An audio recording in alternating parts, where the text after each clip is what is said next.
নমস্কাৰ বন্ধু-বান্ধৱীসকল, মোৰ ফালৰ পৰা সকলোলৈকে নমস্কাৰ জনালোঁ। মই আহিছোঁ আজি বগৰীৰ টেঙা জ্বলা আচাৰ বনালে। চাওকচোন, প্ৰথমে মই এতিয়া কড়াই এটাত মছলাখিনি ভালদৰে ভাজি লৈছোঁ। ইয়াতে সকলোখিনি মছলাই দিয়া আছে। ভালদৰে মই ভাজি লৈ এইখিনি মিক্সিত খুন্দি দিম। চাই থাকিব ভিডিঅ'টো এখালৈকে। যদি মোৰ ভিডিঅ'বোৰ চাই ভাল লাগে তেনেহ'লে like, comment, share and subscribe কৰি দিব বুলি আশা কৰিলোঁ। এইখিনি ধুনীয়াকৈ মিক্সিত ভালদৰে পিচি ল'ম। চাই থাকিব মোৰ ভিডিঅ'টো একেলগে। মই কেনেধৰণৰ বগৰী আচাৰ প্ৰস্তুত কৰি আছোঁ। বগৰীখিনি ধুনীয়াকৈ শুকাই মই ৰ'দত শুকুৱাই লৈছোঁ। এতিয়া মই আচাৰ বনাওঁতে মই প্ৰথমে তেল গৰম হ'বলৈ দিলোঁ। এইফালে মই ধুনীয়াকৈ ৰেডি কৰিছোঁ মছলা।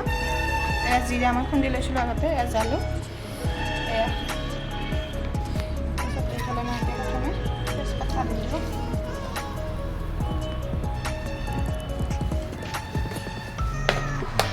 এতিয়া পাঁচফোৰণ দি দিম।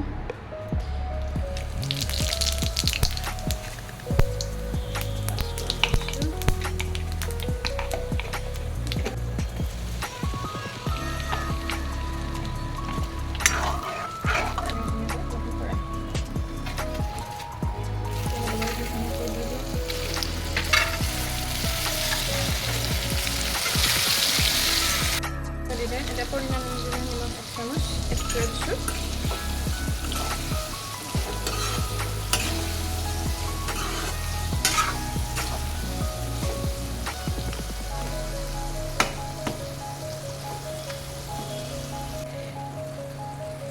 তাৰপিছত মই 1 চামুচ জালুকৰ গুড়ি দিছোঁ। 1 চামুচ মই জিৰা গুড়ি দিছোঁ।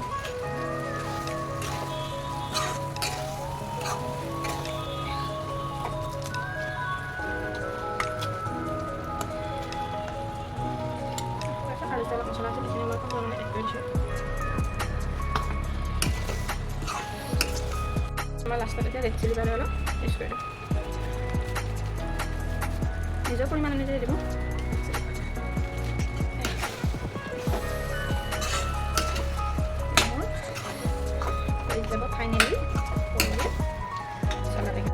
মই এতিয়া ইয়াতে ভিনেগাৰৰ সলনি কাজি টেঙা আঁকি পেলাই এড কৰিছোঁ, যাতে আচাৰখিনি বহুত দিনলৈ ভালে থাকে।